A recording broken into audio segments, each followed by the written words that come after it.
আমরা জানি বাংলাদেশের শিক্ষা ব্যবস্থায় এমপিও শিক্ষকদের একটা অনেক বড় ভূমিকা। স্কুল, কলেজ, মাদ্রাসা, কারিগরি শিক্ষা বোর্ডে একটা যুগের পর যুগ ধরে কোটি কোটি শিক্ষার্থীদেরকে ওনারা নিজেদের হাতে তৈরি করে দিয়েছেন।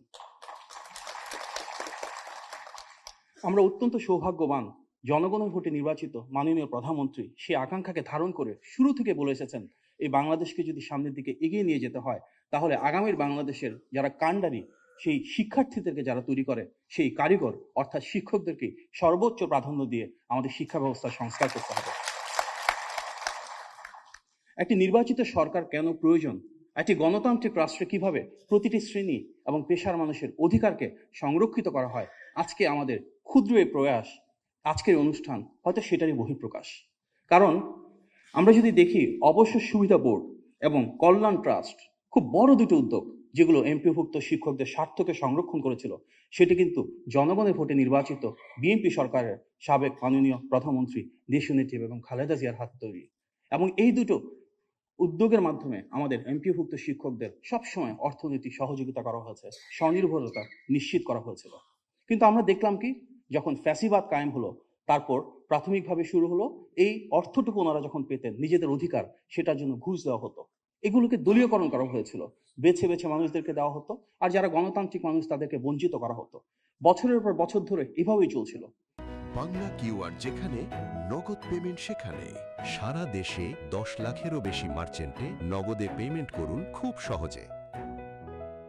তারপর 2022 সাল থেকে সেটা সম্পূর্ণ বন্ধ করে দেওয়া হয়েছে।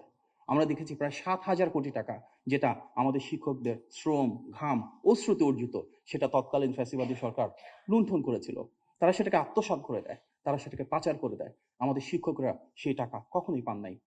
নির্বাচিত সরকার দায়িত্ব নেওয়ার পর মাননীয় প্রধানমন্ত্রীর কাছে যখন এই তথ্যটা পৌঁছালো, উনি আমাদেরকে নির্দেশনা দিয়েছেন যে কোনো মূল্যে আমাদের শিক্ষকদের এই সমুদয় অর্থ দ্রুততম সময়ে ফেরত দিতে হবে।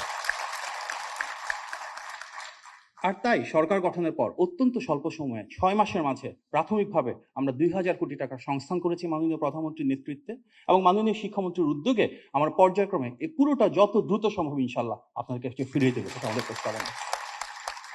আজকে এখানে 70,000-এর বেশি শিক্ষক কর্মচারী সম্পৃক্ত রয়েছেন এবং 1,23,000 অ্যাপ্লিকেশন রয়েছে, যেটি সরকার দ্রুততম সময়ে প্রসিড করেছে। শুধু তাই না, একটা বড় পরিবর্তন হচ্ছে, হয়রানি এবং নৈরাজ্য যেন না হয়, যেন আমাদের শিক্ষকরা সরাসরি ওনারা এটা সুযোগটা পান, সেই জন্য আমরা ইএফটি এবং আইবাস প্লাস নিশ্চিত করছি।